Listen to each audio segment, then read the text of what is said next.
Bismillahirrahmanirrahim. Assalamualaikum warahmatullahi wabarakatuh. Pada video kali ini kita akan membahas tentang bagaimana cara menyusun rencana kinerja pada PMM.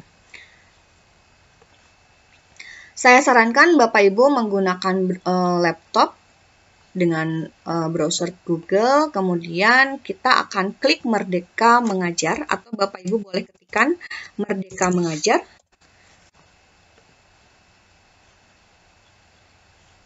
Ambil Merdeka Mengajar yang pertama, kita klik, kemudian Bapak Ibu nanti akan login. Login menggunakan akun Belajar ID yang sudah Bapak Ibu miliki ya. Oke, di sini karena saya sudah pernah login, jadi saya tidak diminta untuk memasukkan akunnya atau emailnya. Tapi kalau Bapak Ibu sudah sempat logout, maka silakan masukkan dulu. Di sini saya mau memperlihatkan dulu bahwa sekarang di PMM itu sudah semakin banyak ya itemnya. Kalau sebelumnya kita cuma punya pelatihan mandiri, komunitas, seleksi kepala sekolah, CP, perangkat, asesmen kelas, video inspiratif, bukti karya, dan ide praktik. Nah, di akhir tahun kita punya yang baru, refleksi kompetensi. Nah, nambah lagi 2, ada pengelolaan kinerja dan LMS. Artinya, semakin hari akan semakin banyak, semakin dilengkapi PMM ini.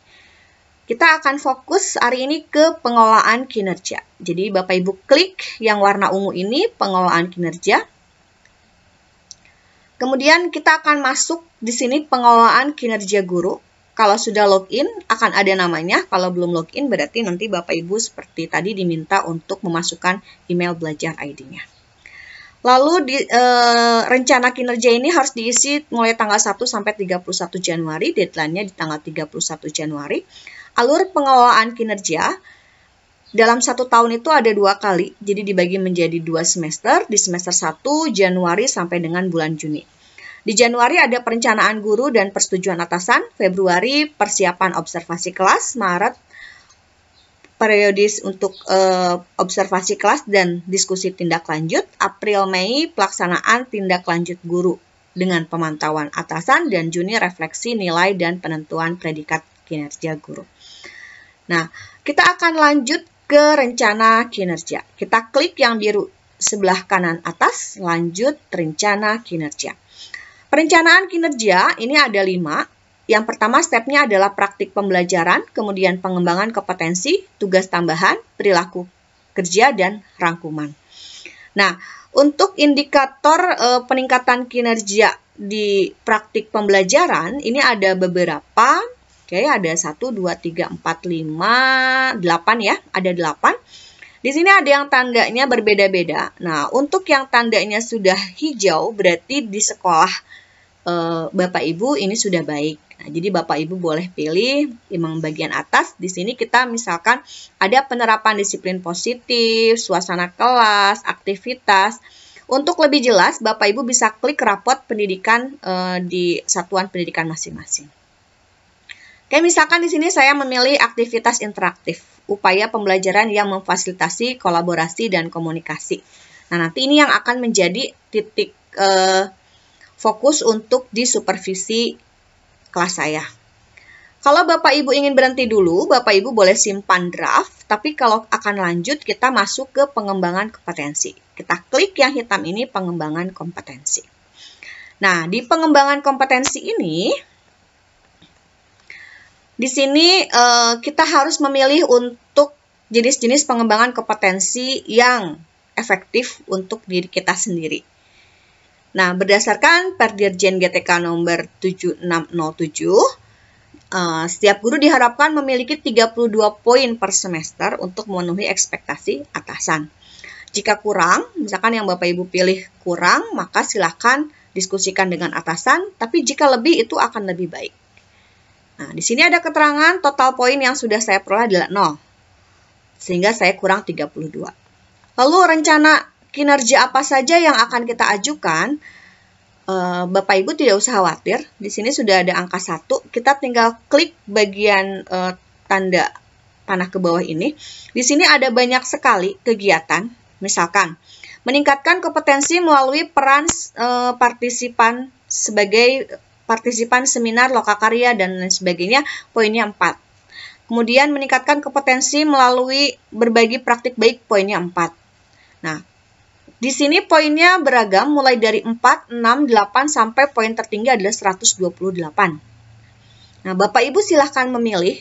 Rencana kinerjanya boleh 1, boleh 2, boleh 3.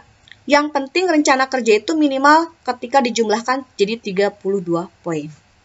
Oke, contoh misalkan saya di sini mengambil meningkatkan kompetensi melalui partisipan sebagai peserta seminar. Misalkan saya rencanakan di semester ini saya mau ikut seminar. Nah, nanti bukti dukungnya adalah harus ada sertifikat. Kalau seminarnya 1 kali, berarti kegiatan 1 kali, di sini muncul poinnya 4. Kalau kegiatannya 2 kali, misalkan kita rencanakan mau ikut seminar di semester ini 2 kali, maka ini otomatis sudah jadi 8. Saya misalkan ambil 1 aja deh seminarnya. Kurang ya, masih kurang 28 poin. Klik tambah. Di sini saya mau tambahkan, misalkan saya sudah merencanakan untuk menyelesaikan PMM. Maka kalau PMM itu pelatihan ya. Kita cari pelatihan mana nih? Meningkatkan kompetensi melalui peran serta sebagai peserta pada pelatihan bimbingan teknis dengan sertifikat. Oke. Rencananya saya menyelesaikan 3 PMM. Ketiga PMM 24. Kemudian tadi sudah punya 4. Berarti di sini saya sudah punya 28. Nah, di sini sudah ada keterangannya. Masih kurang 4 poin. Oke, saya tambah lagi. Tambahnya apa ya? Kita punya komunitas praktisi mau berbagi praktik baik. Saya mau berbagi praktik baik. Oke. Meningkatkan kompetensi melalui jadi narasumber juga boleh, tapi kalau misalkan mau yang lain-lain juga boleh, silakan Bapak Ibu pilih sesuai dengan yang Bapak Ibu mau. Oke, saya pilih meningkatkan kompetensi sebagai peserta pada praktik baik. Jadi walaupun hanya jadi pendengar saja, yang penting dikasih sertifikat itu ada. Nah, ini 4 poinnya. Nah, di sini total poin 32. Cukup ya, berarti sudah memenuhi. Kalau Bapak Ibu mau berhenti dulu, silakan simpan. Kalau mau lanjut ke tugas tambahan. Nah, di tugas tambahan, tidak semua dapat tugas tambahan ya. Misalkan di sini saya punya tugas tambahannya sebagai wali kelas, maka saya klik ini. Atau Bapak Ibu punya tugas tambahan, misalkan sebagai pembina ekskul. Dan dua-duanya, berarti kalau dua-duanya, tambahlah 1, 2. Terus punya tugas tambahan lain sebagai apa misalkan? Silahkan masukkan. Selain jadi wali kelas, kemudian pembina ekskul, misalkan dapat tugas tambahan juga sebagai ketua perpus, sebagai wakasek. Di sini ada juga sebagai pengurus organisasi, misalkan pengurus organisasi tambahan, misalkan pengurus PGRI, gitu ya. Tapi di sini ada tingkat-tingkatnya nih, tingkat nasional, tingkat provinsi, dan lain sebagainya, silahkan nanti disesuaikan. Boleh disimpan, boleh lanjut. Kita lanjut ke perilaku kerja. Di perilaku kerja ini ada 8 poin, ada 7 poin, maaf. Bapak Ibu boleh pilih sesuai dengan yang Bapak Ibu rencanakan.